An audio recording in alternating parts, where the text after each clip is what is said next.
Hello, surtout n'oubliez pas de vous abonner à la chaîne Le Podcast Mindset en cliquant sur le bouton ci-dessous. Ceci nous permettra d'agrandir la communauté, mais aussi d'avoir des invités encore plus inspirants qui partageront leur parcours avec nous.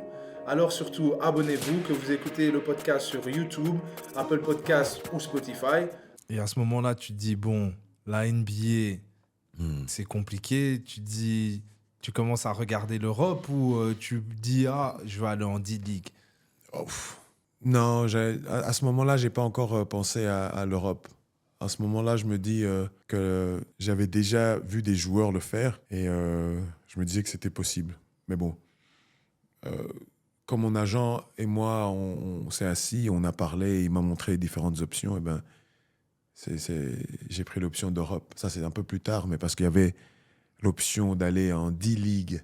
Et dans le temps, D-League, il n'y avait que deux contrats, le contrat A et le contrat B. Et aucun des deux contrats ne payait plus de 3 500 $, 4 000 $. Donc. Et puis, j'avais une autre option qui était d'aller en Europe et de toucher 5 fois plus, quoi. Et on a choisi l'option de toucher 5 fois plus. Logique. Je pense. Mais tu t'es pas dit que... Enfin, après, tu t'es dit, bon, je vais en Europe, la NBA, c'est fini, ou tu t'es dit, je vais en Europe, I'm gonna do work, then come back. Non, mais c'est ça. La conversation avec Udonis Haslem, c'était la même aussi, parce que lui, il a fait. Ouais, Il a fait. Il n'a pas été drafté, il est allé en France. Et donc, après sa saison en France, les gens ne connaissent pas UD. UD, c'était une boule. Et donc, sa saison en France, il raconte son histoire dans un des podcasts ou dans un des interviews. Sa saison en France, il n'a pas aimé la nourriture. C'est sa première fois qu'il quittait l'État de Floride. Udonis, il est de Miami. Il est allé à l'université, à University of Florida, avec mon frère. Et puis après ça, eh ben, il est directement allé en France. Cholet ou Chalon, une des équipes. Et donc, il n'a pas aimé la bouffe. Il n'a pas aimé la bouffe. Il a perdu énormément de poids. Une 30aine de kilos, quoi. Et donc, il a réessayé l'année d'après en Summer League. Et il a fait 20 ans de carrière après. Ouais. Et donc, c'était aussi une motivation dans le sens... Donc, une fois que l'offre en France est arrivée, qui était, on va dire, plaisante, quoi, financièrement, ben, mon agent m'a dit clairement, eh ben, fais ta saison, et puis fais une bonne saison, et puis on verra les options après, parce que non seulement tu auras de l'expérience, mais certains joueurs l'ont déjà fait dans le passé, donc c'est possible de le faire aussi. Donc, j'ai joué ma première saison au Havre, en Pro A. Je pense qu'en tant que rookie, je pense que j'ai fait une très bonne saison. Je tournais à presque 12 points et 5 rebonds de moyenne. En un rookie sortant d'université, je pense que c'est correct. Et donc, en fin de saison, on a commencé à avoir des feedbacks que certaines équipes voulaient que je revienne pour retenter la chance, quoi. Ok. Et du coup, cette première expérience en France, tu l'as aimé? T'as vécu ça comment? Parce que ça faisait des années que... Enfin, t'es parti de Keene aux États-Unis, t'avais jamais vécu une full year en Europe, tout en jouant au basket. T'as vécu ça comment, ta première... Ma première année en France, je dis que j'ai eu énormément de chance. Énormément de chance parce que j'ai joué pour un coach qui était extraordinaire, mais dans le bon sens, quoi. C'est Christian Manchot, un coach extraordinaire, un coach très mathématique et un coach un bon formateur, quoi. Beaucoup de bons joueurs, grands joueurs sont passés par lui et certains ont fait la NBA et d'autres ont fait l'Euroleague pendant de longues années. Et donc, mais l'expérience, j'ai vraiment aimé l'expérience parce que déjà, c'était le championnat français qui était un championnat très athlétique, donc up and down, qui, je pense, fits me, donc qui fits me, qui m'allait, et up and down, qui ressemblait un peu à la ligue NBA parce que c'est beaucoup de possession. Et puis, c'était un championnat tremplin parce qu'il y a énormément de joueurs français qui allaient en NBA donc il y a beaucoup de scouts qui viennent voir les matchs en France dans la Pro A. Et donc j'ai joué avec des joueurs qui avaient de l'expérience. John Cox, un cousin à Kobe Bryant, John Cox. J'ai joué avec TJ Thompson, qui est maintenant coach à une université aux États-Unis. J'ai joué avec Marcellus Somerville et J.K. Edwards, et aussi Fabien Causeur, qui a joué plusieurs années au Real de Madrid et puis maintenant qui joue à Milan. Et donc l'équipe, on avait une bonne équipe. Et donc, et ça m'a beaucoup aidé. Et donc mon expérience la première année, je pense que c'était une expérience très, très, on va dire, fruitful. Ça m'a énormément aidé dans ma carrière. Mais c'était quand même mixed feeling, parce que je pense qu'à la fin de cette saison-là, tu te blesses. Exactement. À la fin de la saison, vraiment en fin de saison, je me blesse. J'ai les ligaments croisés. Et ça me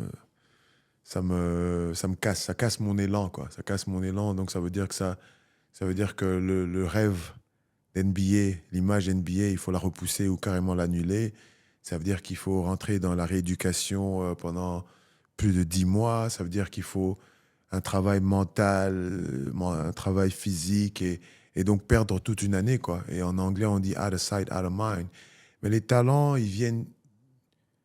C'est un cycle, quoi. Les talents, c'est chaque année, chaque 6 mois, c'est un cycle. Donc, une fois que tu rates un cycle et que tu as la chance de te rattraper, c'est déjà une chance. Mais une fois que tu rates 2 cycles, c'est compliqué. C'est compliqué. Donc, j'ai dû faire une rééducation de mon genou pendant presque toute une année. Et donc, j'ai raté un 2e cycle, quoi. Et enfin, les gens se rendent peut-être pas compte, mais on est plus de 10 ans en arrière. Les ligaments... Ah oui. On est plus de 10 ans en arrière. Les ligaments croisés, à cette époque-là, c'est fin de carrière. Ouais, c'est plus comme maintenant. Maintenant, c'est un peu comme maintenant si tu faisais une rupture du tendon d'Achille. Exactement. À cette époque, c'était les ligaments croisés. Donc, comment tu as vécu cette période où tu te dis, bon, je suis en rééducation, c'est toujours difficile quand on est blessé. Tu vois les gens avec qui tu jouais, peut-être qui sont en train de shine et d'augmenter. Tu te dis, ah, si je pouvais jouer, ça aurait été moi. Ouais. Comment tu vis cette période mentalement? Mais je pense que c'était ça le plus dur, le mental. Ben, au début, on n'est pas familier avec la blessure parce que je ne l'ai jamais eu.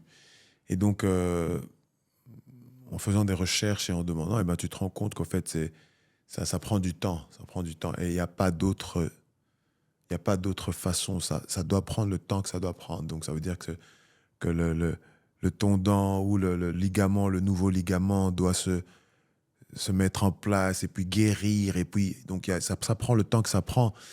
Et donc, une fois que je me suis rendu compte du temps que ça prend, ou du temps que ça prenait, eh ben,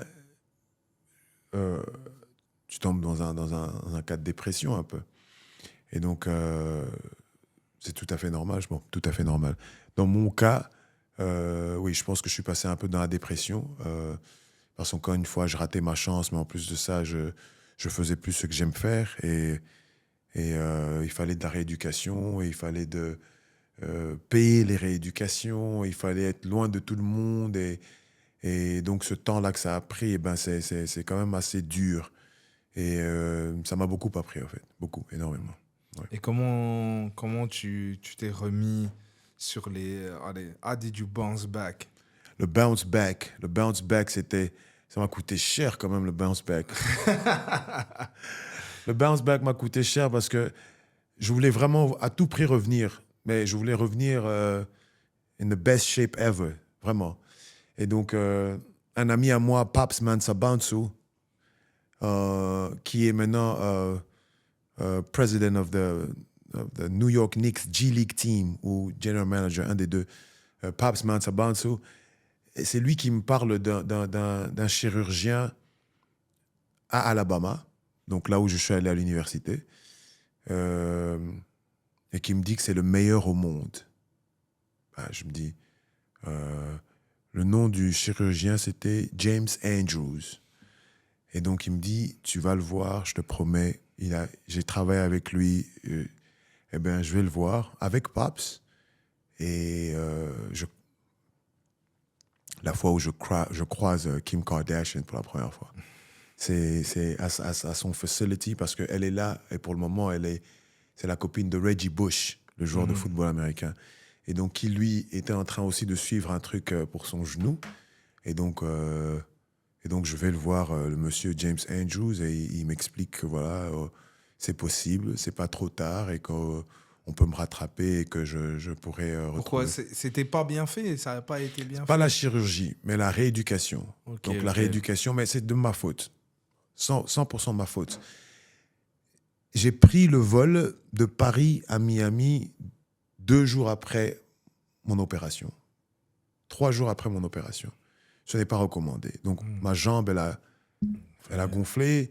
Et donc, tu ne peux pas faire de rééducation pendant qu'elle est gonflée. Donc, tu dois attendre. Ouais. Et donc, une fois que j'ai pris l'avion de Paris à Miami, ben, j'ai dû attendre 1 semaine, presque 10 jours pour recommencer petit à petit. Et puis, donc, j'ai perdu beaucoup de temps. Et dans ça, c'est toujours le temps, quoi. Tu dois pas perdre de temps dès le début.